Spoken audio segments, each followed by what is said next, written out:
ಜೋರಾಗಿ ಮಾಡ್ತೀವಿ ನೋಡಿ. ಹುಬ್ಳಿಯಿಂದ ನಮ್ಮ ಮುತ್ತಣ್ಣ ರಾಜವಂಶದ ಅಪ್ಪಟ ಅಭಿಮಾನಿಗಳು ಹುಬ್ಳಿಯ ಉತ್ತರ ಕರ್ನಾಟಕದ ಗಂಡು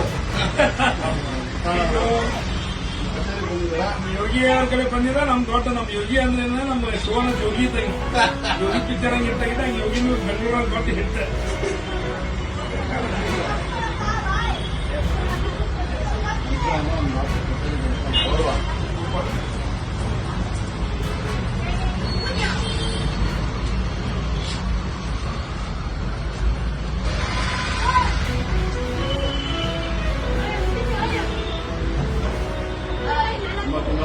ಈಗೆಲ್ಲ ಒಳ್ಳೇದಾಗ್ಲಿ. ಹಾಕೊಂಡಿರ್ತಕ್ಕಂಥ ಪ್ರತಿ ತಿಂಗಳದ ಅಪ್ಪು ಅನ್ನದಾಸೋಹ ಕಾರ್ಯಕ್ರಮ ಯಾರು ಮಾಡಕ್ ಸಾಧ್ಯ ಇಲ್ಲ ರಾಜ್ಯದಲ್ಲಿ. ಯಾಕಂದ್ರೆ ಒಂದು ವರ್ಷಕ್ಕೊಮ್ಮೆ ಮಾಡ್ತಾರೆ ಅಭಿಮಾನಿಗಳು. ಆದ್ರೆ ಪ್ರತಿ ತಿಂಗಳ ಕನ್ನಡ ಅಭಿಮಾನಿಗಳಿಗೆ ಅಪ್ಪು ಹೆಸರಲ್ಲಿ ಉಚಿತವಾಗಿ ಉಪಹಾರ ಮಾಡತಕ್ಕಂಥದ್ದು ಏನು ಯೋಜನೆ ಇದೆ ಅದು ಸೂರ್ಯಚಂದ್ರೂರು ಮಠನು ಯೋಗಿಯವರ ಒಂದು ನೇತೃತ್ವದಲ್ಲಿ ಅದು ನಡೀಲಿ. ಎಲ್ಲರೂ ಅವರ ಅಭಿಮಾನವನ್ನು ಎಲ್ಲರೂ ಕೊಂಡಾಡ್ತಾರೆ. ಯೋಗಿ ಎಲ್ಲ ಒಳ್ಳೇದಾಗಲಿ.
ಇಲ್ಲ